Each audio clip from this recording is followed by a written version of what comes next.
Assalamualaikum warahmatullahi wabarakatuh. Sampurasun.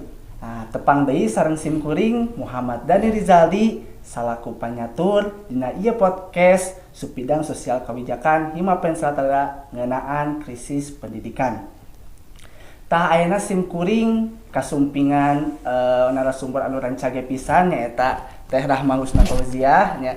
Kumaha damang teh? Alhamdulillah saya. Alhamdulillah. Hatur nuhun gitunya ka Teh Rahma nu parantos mesian kesempatanna dina dinten ayeuna kangge ngiring ilubiung gitunya dina ieu podcast gitu. Anu diwadahan dina wangun sawala gitunya. Teras upami hoyong terang mah pamirsa anjeunna teh Teh Rahma teh nyaeta jurusan pendidikan tata boga. Ayeuna anjeunna ngiringan unit kegiatan studi kemasyarakatan atau NAPI UKSK tahun 2002 hiji 2022. Tah kukituna supados tenyang kolong teh kana waktos mahnya urang langsung wae kitunya kana lebet topik utamana gitu. Nanging serta acana simkuring baris bade ngawahnokeun la ka Teh Rahmana kitunya urang alihkeun la ka Teh Rahmana gitu. Mangga Teh Rahma bilina bade awanahkeun diri lah. Nepangkeun nami abdi Rahma Husna Fauziah sapertos ngetos dicarioskeun nya mahasiswi tata boga aktif oge di berbagai organisasi kitu panginten nya. Tos cekap. Sakitu panginten ayeuna mah urang langsung wae lah kana topik utamana kitu nya. Tah kieu teh sasalat COVID-19 teh jadi kasang tukang atikan kitu nya pikeun arurang teh hese dina nyang hareupanana. Kaasup tenaga pengajarna sorangan gitunya. Loba guru anu ngajar lain ka motivasian bakat ku resepna, tapi kabutuhan ekonomi nu kekereuheut. Ayeuna mah sistem online teh nu jadi tuntutan pikeun tenaga pendidik kudu kreatif sangkan barudak teh teu ngarasa bosen dina diajar. Lamun ngajar lain ka hayang mah tangtuna ieu teh jadi bangbaluh. Anu antukna guru teu boga alasan pikeun kreatif jeung jadi minimalis. Kitu ayeuna mah simkuring baris nalus we langsung ka teteh kitu nya. Ayeuna mah dawi di heula kangge ngarobah bahasana kitu nya. Janten bahasa Indonesia kitu nya. Ayeuna mah langsung tanya wae lah ka tetehna kitu nya. Gimana teh ini menurut pandangan teteh sendiri gitu ya. Tentang kondisi pendidikan Indonesia saat ini gitu. Ya, izin jawab ya, izin masuk. Pertama-tama sebelum ke kondisi pendidikan di Indonesia sendiri gitu ya, aku mau bahas terkait dengan pentingnya pendidikan gitu ya dalam kehidupan kita sehari-hari. Teman-teman bayangin kalau misalkan pendidikan dalam arti kata transfer ilmu tidak pernah terjadi dalam kehidupan manusia. Misalnya kayak gini, zaman dahulu manusia purba menemukan cara untuk menyalakan api. Tapi dia makan sendiri gitu ilmu itu tuh, dia tidak bagi ke yang lain, maka kita hari ini nggak akan menemukan ya yang namanya teknologi masak-memasak gitu. Bahkan sekarang udah maju sampai ke kompor gas, oven gitu ya, ada gelombang elektromagnetik. Seiring kemajuan zaman, penemuan-penemuan tadi itu tercipta dari proses transfer ilmu.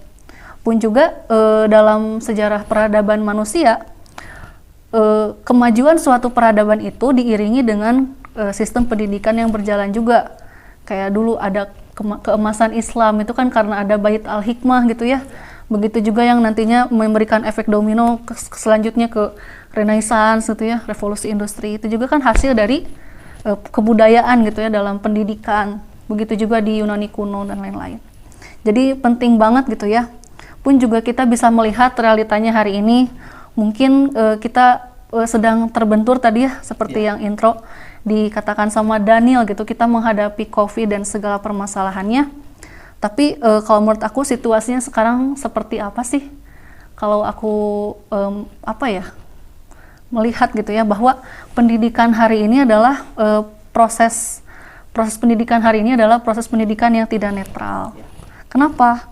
Karena pendidikan itu bisa menjadi dua mata sisi pisau gitu ya.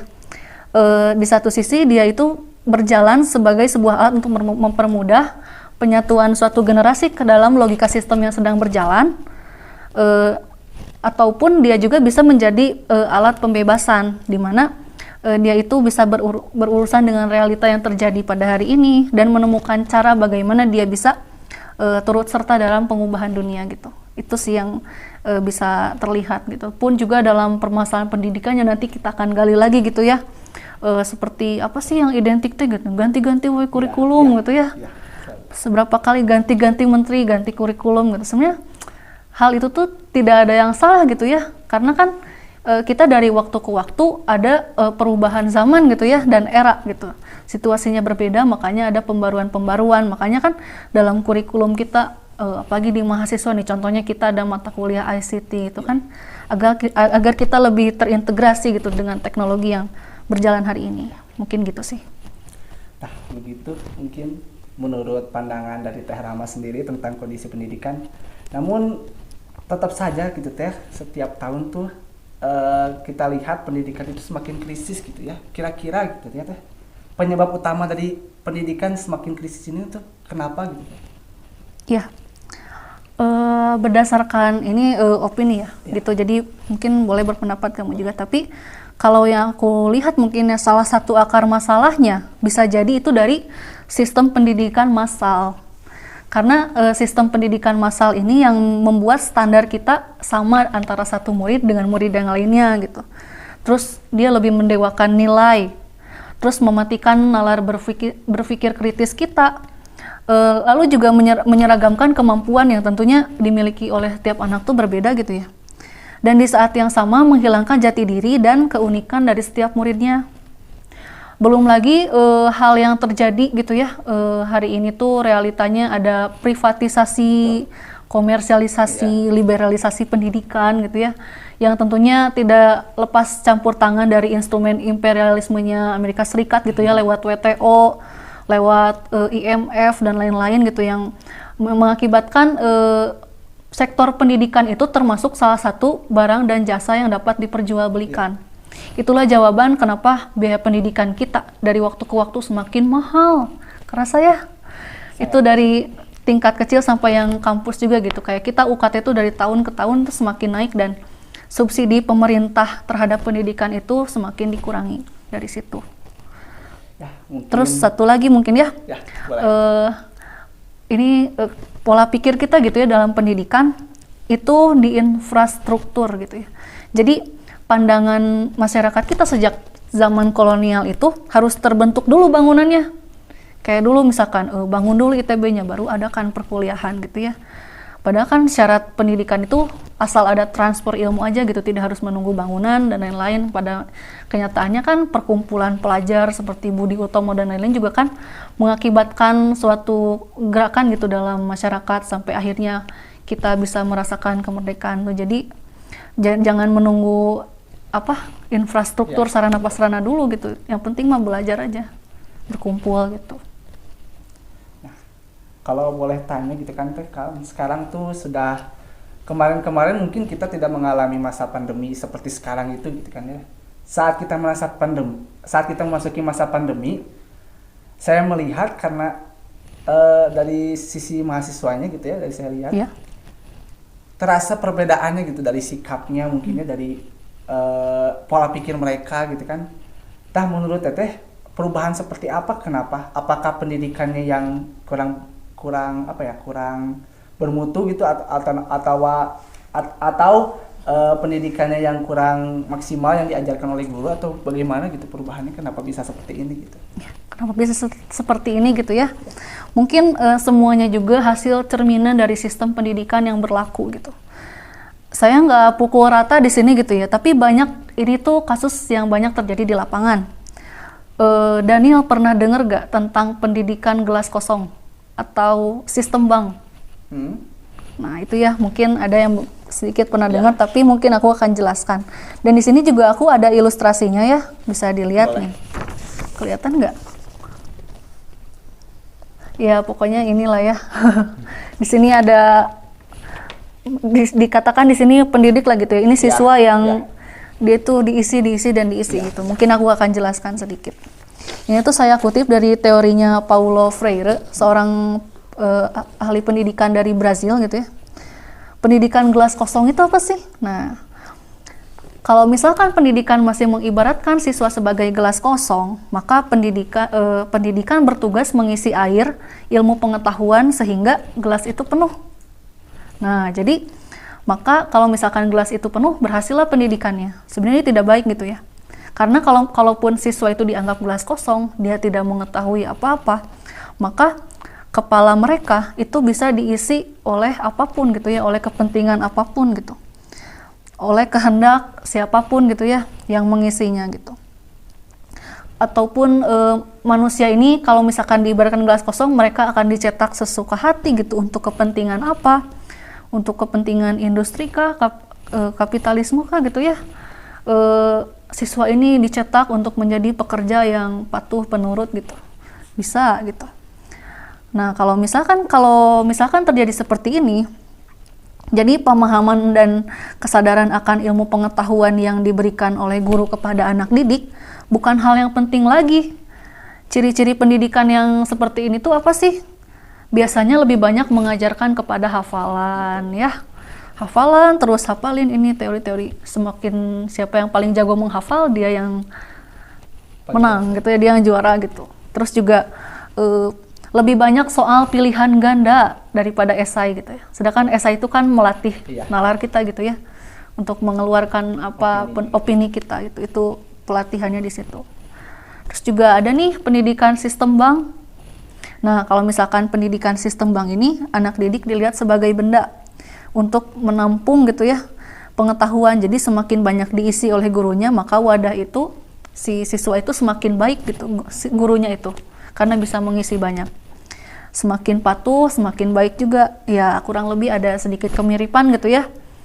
Tapi kalau di sini, anak didik itu diibaratkan sebagai robot jadinya. Jadi, hanya menghafal yang selalu dikasih sama gurunya, yang disuapin gitu ya. Tanpa mengerti maknanya apa sih yang terkandung di situ tuh gitu. Nah, itu juga di sini juga memposisikan guru itu sebagai sosok yang maha tahu dan maha benar gitu ya. Mungkin itu tadi terkait sistem bank dan gelas kosong. Terus juga di sini ada hal yang penting gitu ya terkait krisis pendidikan gitu. Apa sih hal yang sebenarnya masih belum dirasakan dalam pendidikan kita, mungkin ya aku akan katakan seperti itu. Jadi ini juga penting. Jadi dalam pendidikan kita itu masih samar focal point-nya gitu, atau paradigmanya. Nah, jadi dalam artian dalam pendidikan ini apa sih yang ingin kita tuju gitu? Misal kalau di Prancis mereka punya slogan liberté, égalité, fraternité. Pernah dengar? Nah, tapi titik beratnya mereka kepada kesetaraan, solidaritas gitu ya. Nah, contohnya waktu itu karena mereka juga punya sejarah historis revolusi sosial gitu ya, makanya mereka udah nggak ada lagi ketimpangan antara satu dengan yang lainnya gitu, antara raja dengan rakyat gitu, atau misalkan antara guru dengan siswa, semuanya setara kalau di Prancis itu gitu. Mereka mengilhami seperti itu gitu. Kalau misalkan di Indonesia itu seperti apa?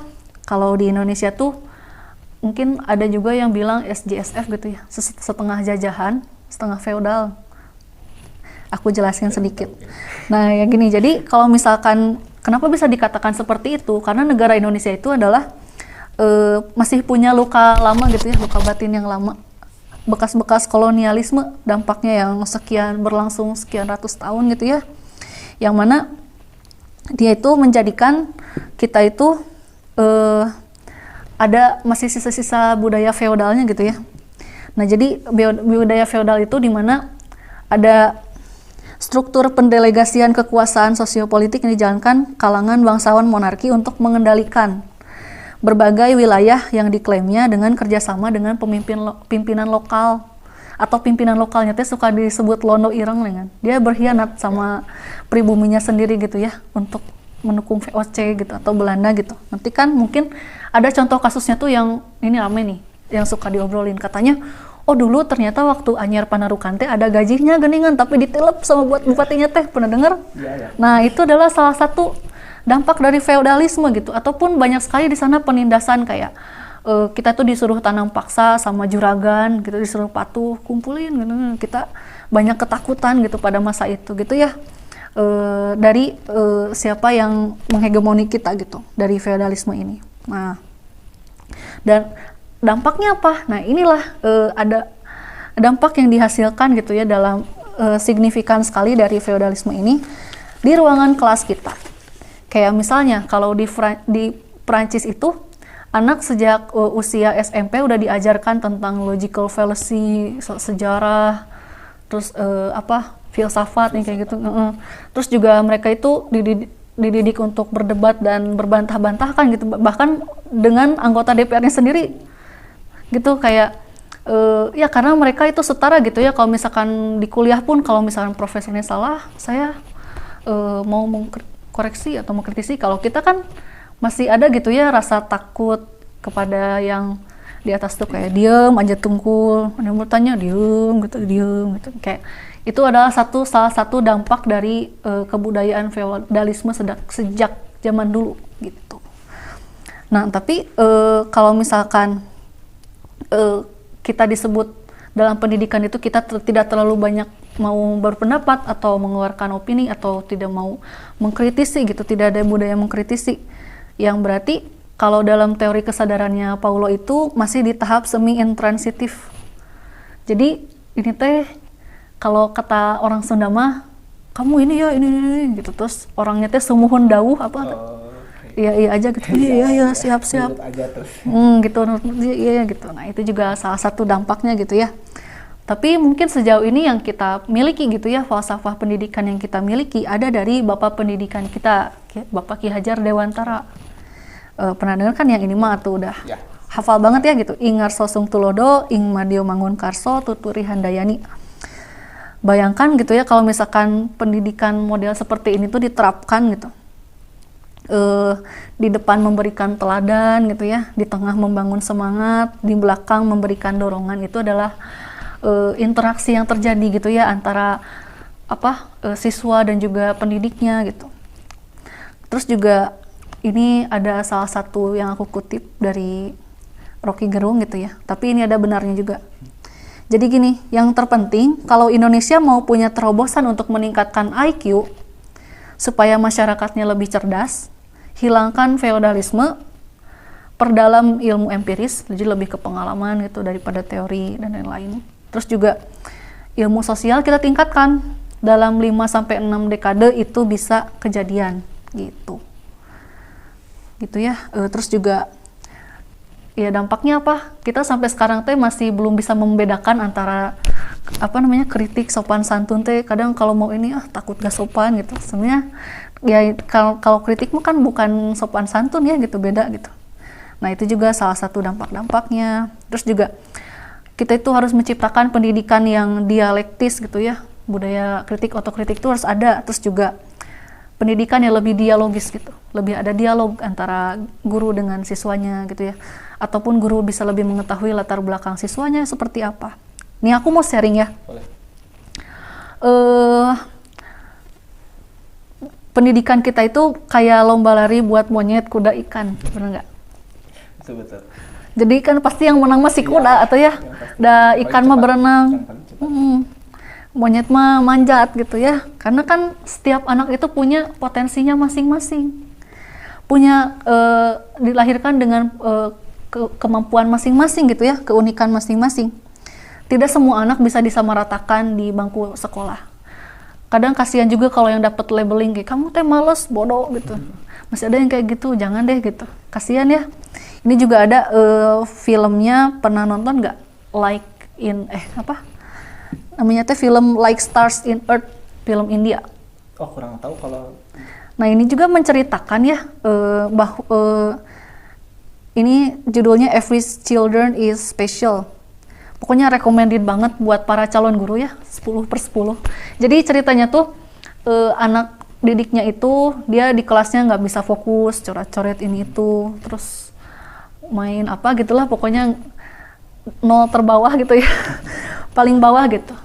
Tapi dia tuh tertekan sampai anak kecil gitu ya, depresi gitu, karena sama gurunya ditekan terus itu. Orang tuanya pun tidak mengerti anak ini sebenarnya dia punya potensi apa gitu. Tapi dengan salah seorang guru yang tahu bahwa dia ternyata dia dalam seni bagus gitu ya, sampai akhirnya dia bina, dia didik, dia ajak lagi buat ikut asrama sampai mau pede lagi gitu ya buat mengembangkan kepercayaan dirinya dalam seni, sampai akhirnya dia bisa jadi juara gitu ya dalam perlombaan melukis ya. Keren banget, pokoknya nonton deh, itu penting banget itu ya, salah satu bentuk kalau misalkan kita jadi guru melihat anak itu seperti apa gitu, jangan disamaratakan. Jadi tapi kayaknya kalau sekarang mau udah nggak ada ya Daniel, orang tua teh yang apa namanya kayaknya nyepret anak kalau nilainya jelek gitu ya, Tidak udah terlalu dikerasin. udah nggak banget gitu ya kalau misalkan masih ada gitu, soalnya kan harusnya orang tua zaman sekarang itu udah sadar ke hal sana. Mungkin lebih ke memberikan apa ya, sekarang lebih memberikan kebebasan kepada anaknya gitu, tapi dikiranya akan memberikan apa ya, menumbuhkan potensinya, tapi malah justru menjurus ke hal yang salah mungkin ya. Iya. Karena tadi saya mau menjurus ke yang Teteh jelaskan tadi mengenai guru yang lebih memilih memberikan soal-soal dalam pilihan ganda ketimbang esai gitu. Karena kan kalau kita lihat sebelum pandemi ini sebetulnya guru itu sudah mengalami masalah kompetensi gitu Teh. Karena banyak guru yang mengajar bukan karena apa ya, bukan karena passionnya itu loh, bukan karena passionnya, tapi hanya sekedar ya udahlah kita bekerja demi mencari uang untuk makan gitu kan, bukan karena niat untuk mengajar dengan atau mendidik dengan baik gitu Teh. Karena dengan kita lihat aja sekarang dengan sistem online, mereka tuh dituntut gitu untuk kreatif agar anak-anak ya nggak merasa bosan juga gitu. Kalau kita lihat dari sini gitu Teh, solusinya bagaimana gitu biar si guru ini tidak merasa apa ya, tidak merasa untuk hanya sekedar bekerja aja gitu. Apalagi kan menjadi beban juga gitu agar guru ini harus kreatif juga gitu. Bagaimana gitu solusinya? Iya. Tadi ya solusinya kayak gimana sih gitu? Ada satu konsep bahwa pendidikan itu praksis. Nah, jadi praksis di sini adalah sebuah siklus. Jadi kita ngasih tindakan pembelajaran, terus direfleksi. Kembali lagi ke teori, refleksi lagi. Jadi bukan kita yang ngasih tahu, udah berhenti gitu aja gitu. Tapi kita kasih stimulus, dilihat responnya, anak didik tuh udah paham atau belum gitu ya. Jadi harapannya tuh pendidikan tuh menghasilkan output gitu ya, dan juga menjadi alat transformasi sosial. Jadi nggak kayak yang belajar itu, pernah nggak sih kayak keluar ruangan kelas udah naon sih tadi teh gitu, buyar gitu. Ataupun kalau misalkan kalau kita lagi online sekarang kayak tutup laptop udah tadi teh naonnya gitu, kayak gitulah. Jadi harapannya pendidikan itu harus menimbulkan efektif gitu ya, harus ada hasilnya gitu, diukur juga ke pemahaman siswanya. Terus juga satu hal yang penting, tunjangan guru itu harus dikencengin gitu ya. Tadi katanya gurunya udah apa namanya motivasi mengajar gitu-gitu kan, karena ada istilah katanya guru pahlawan tanpa tanda jasa. Sebenarnya itu teh hal yang gak bagus. Guru itu harus diapresiasi setinggi-tingginya gitu ya. Kayak mungkin juga suka dengernya di luar negeri mah jadi guru teh orang dari top 3 gitu ya, terus dikasih tunjangan gede dari negara. Kita lihat realitanya di Indonesia ya, guru honorer gitu, jangan jauh-jauh, orang tua saya juga sekarang aja gitu buat tunjangan tuh agak susah gitu, kayak kurang diperhatikan lah gitu ya. Sedangkan pemerintah bikin program yang buat menggaji mahasiswa ketika mengajar, kan itu tuh kontradiksi pisan gitu ya, kayak menimbulkan kecemburuan sosial lah. Mau diperhatikan dulu yang pokok-pokoknya gitu, baru ke yang lain-lain.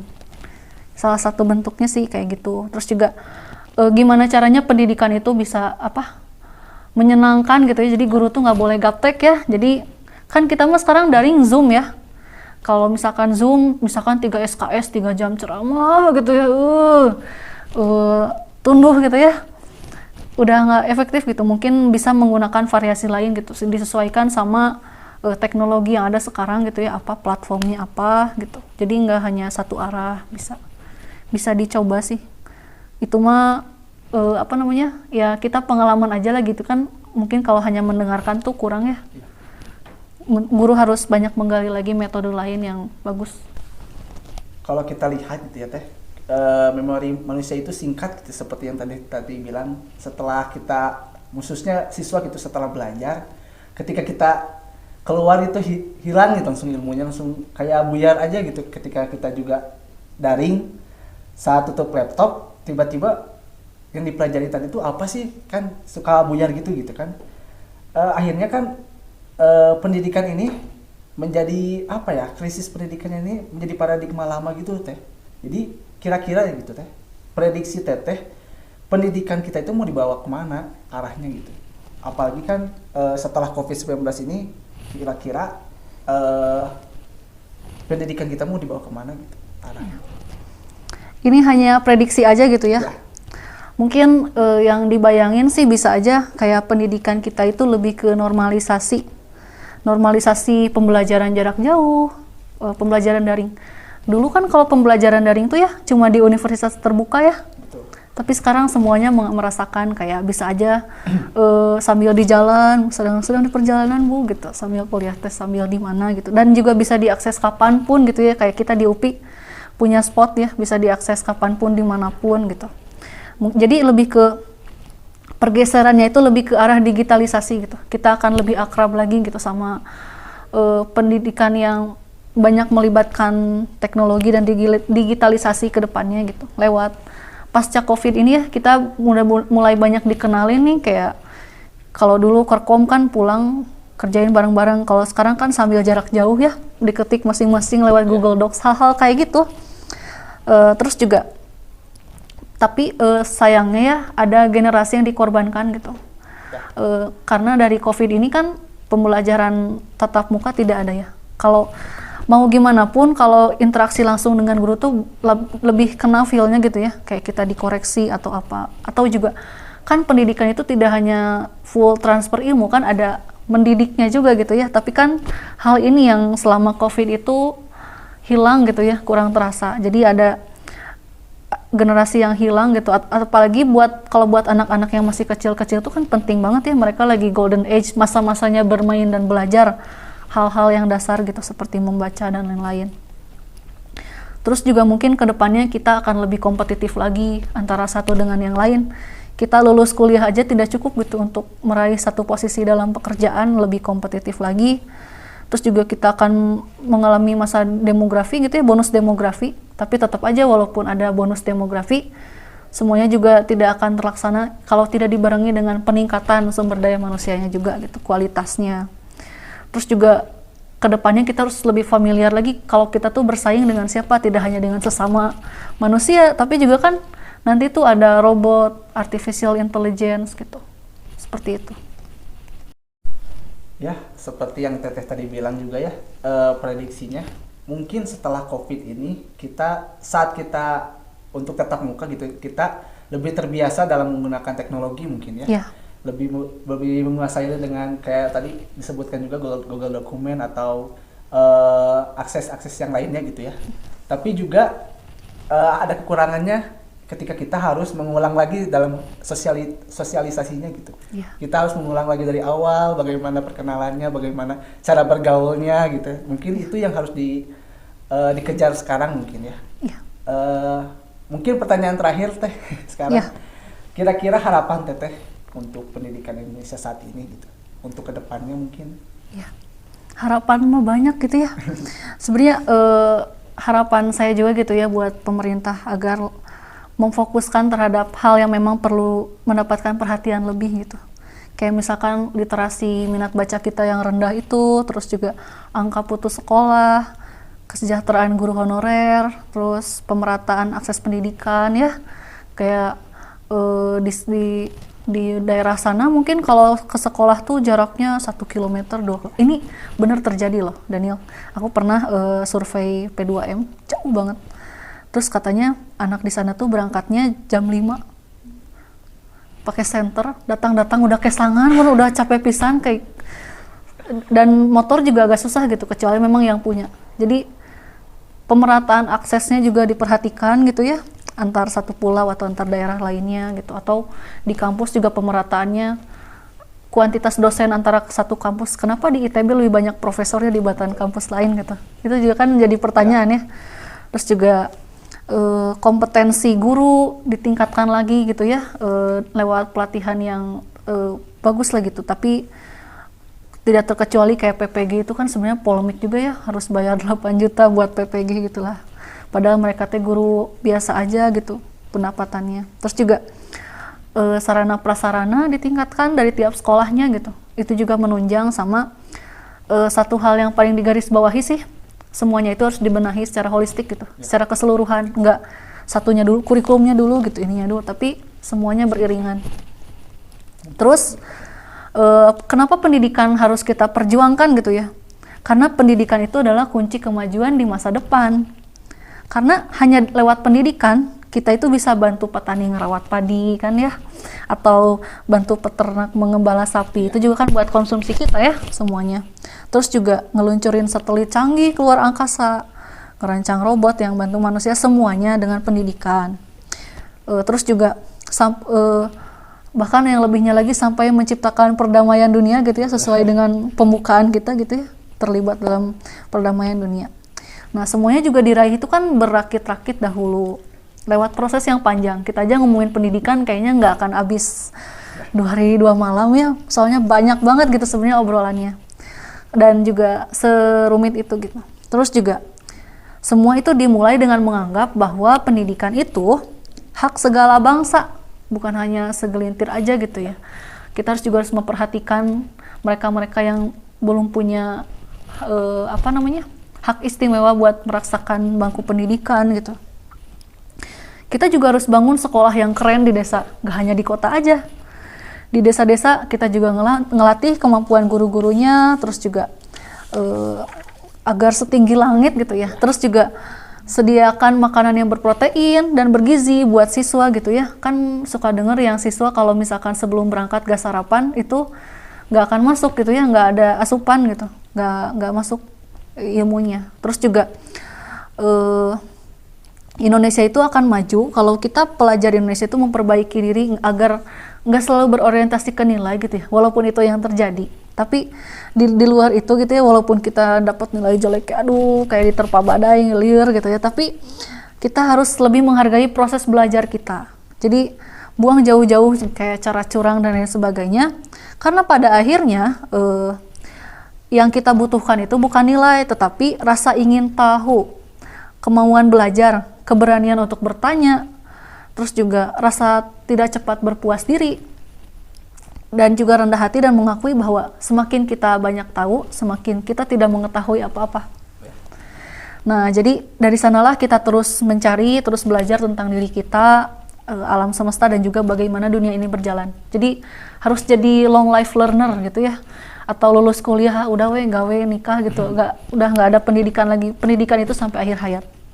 Jadi semoga pendidikan kita menjadi lahan yang humanis, memanusiakan manusia, menjadi alat pembebasan dari ketidakadilan, eksploitasi, penindasan, dan lain-lain. Jadi tugas kita juga ya sebagai mahasiswa pendidikan loh gitu. Jadi kayak ada tanggung jawab lebih, beban moral buat menularkan kesadaran ini kepada kawan-kawan yang lain gitu ya. Jadi nggak hanya di kita aja, dan juga bahu-membahu memberikan kontribusi terbaik dalam pendidikan. Tah sakitu pemirsa nu biasa dipihatur khususnya di Teh Ramanya Dila kitunya mugia naon parantos didugikeun teh lujen tadi kitunya ngeunaan krisis pendidikan. Oge sangkan pendidikan Indonesia teh teu beuki krisis kitu artinya supados pendidikan Indonesia teh langkung naon nya langkung saya deui kitunya entong beuki krisis kitunya. Sakitu panginten ti simkuring ngalira salaku pangjajab acara. Simkuring ngaturkeun nuhun ka Teh Rama anu parantos sumping. Simkuring sedia abit mundur amit bungkur. Hapunten beulina aya kekirangan dina kekecapan atau arana pitina paripolah. Hatur nuhun kana perhatosanana. Wabillahi taufiq wal hidayah. Wassalamualaikum warahmatullahi wabarakatuh. Sampurasun.